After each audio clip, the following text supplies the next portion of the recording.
or at least be one of the sites in the country where this type of thing goes on.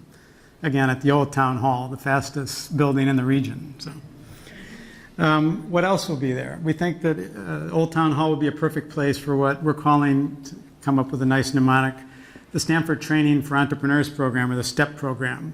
There's a number of these types of programs going on around the country. Ours, we would think, would be a resident, and this is, well, a residential 12-week program, maybe 15 startups at a time, 3 classes per year. A lot of these are only done once a year, maybe twice a year in other places. One big difference is the idea of a tuition-based program, this being something that generates revenue to help cover the cost of taking this space from the city, that we think this market can stand. There are examples of tuition-based programs, that it would be a place for truly world-class mentoring. And not just web-based companies. So many of the other programs are just about web-based companies, really only for programmers. So if you're not a programmer, forget about applying. It's only, they only want to deal with web-based businesses. But we think there's a case for a broader curriculum, because we think crossing web-based businesses with somebody that wants to find a new way to roast and distribute coffee, or to, other things, there's a lot of opportunity there. And the graduation would be the STEP Investor Forum, where presenting business plans are presented to the investment community. Again, that's the model that other people use as well, but we think the STEP Investor Forum has a nice ring to it.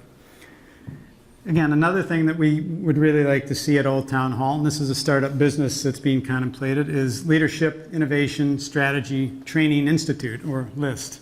So we have a STEP and a LIST here. There's really a big market today for online combined with, and in some cases, only in-person facilitated training. So that's why I say and/or. There's a huge market for online training, and combining the two in certain cases, or just in-person training. There's a lot of potential, both for large companies, small and medium-sized businesses, as well as individuals. On the subject of strategy, we'll hear more as we go about resilient futures. Larry Quick, sitting in the back, Laz, as we call him, heads up what's called resilient futures. And resilient futures has a lot to do with why we use terms like emerging conditions and capabilities. And you'll continue to hear more of that if you read carefully the Pivot Point publication that you've all seen and look for those words. That's the influence of Laz and the resilient futures logic. Just teaching resilient futures, it's catching on. People are seeing what Stanford's doing with it as part of this process. And there's training to be done there. That's something that can be propagated far and wide, not just across this country, but around the world. And just training about innovation itself, trying to put sort of a new DNA or a new polish on the DNA that some companies have. There's a lot of seats to be sold to large corporations for online training having to do with innovation. And leadership, also in very high demand, especially done well. And we think that when we look back at some of those spokes I pointed out earlier, there's potential for training along a number of the different spokes of what we're calling the Stanford Center for Innovation Hub. So we think there's a lot of opportunities there. And again, this is a new business idea. All the parties aren't identified, but we think there's a significant opportunity to put this in the Old Town Hall along with the other assets that we envision. How about a lab for education technology for students? Let's. I went to a conference just a couple weeks ago in New York City, and I was absolutely amazed at the things that were going on in the New York City school system, which from the outside to me I'd say, that's got to be one of the most, screwed up systems in the world. But there were really some amazing things going on. Some of them very heavily backed by the MacArthur Foundation, the Pearson Foundation, and others.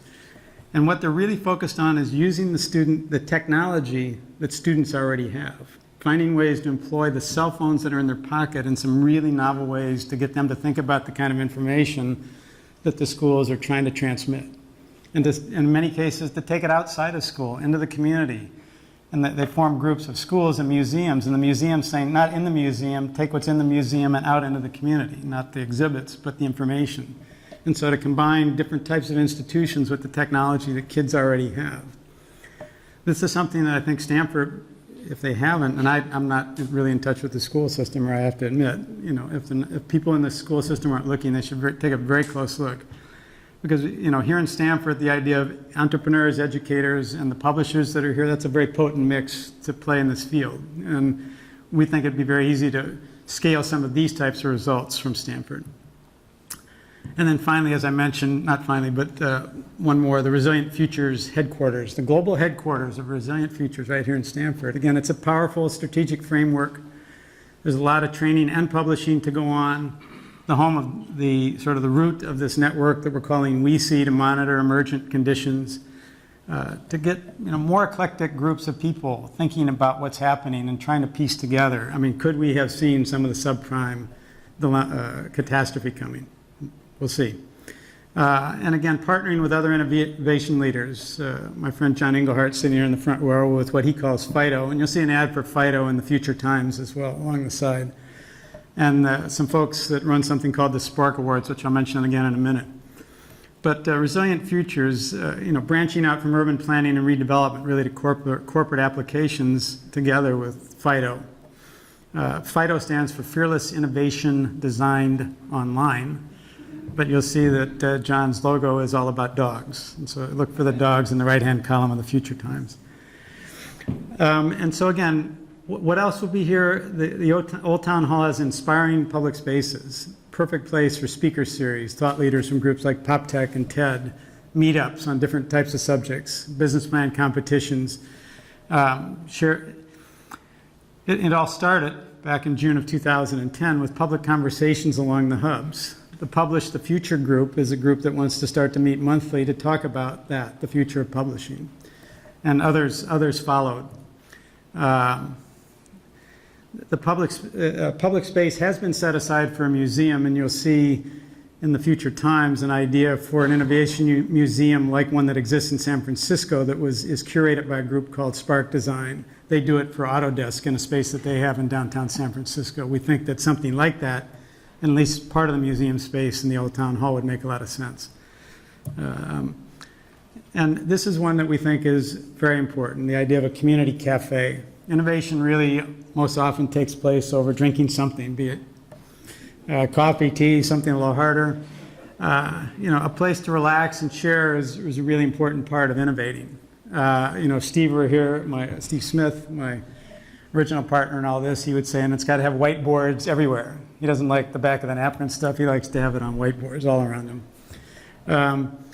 But so innovation takes an environment that makes people comfortable. And it'll either the cafe will either happen formally or informally. If there's not one in Old Town Hall, it'll be Sundance, which is Laz's office, currently. Stanford can have that kind of environment here. And already, looking here in 2011 already has it.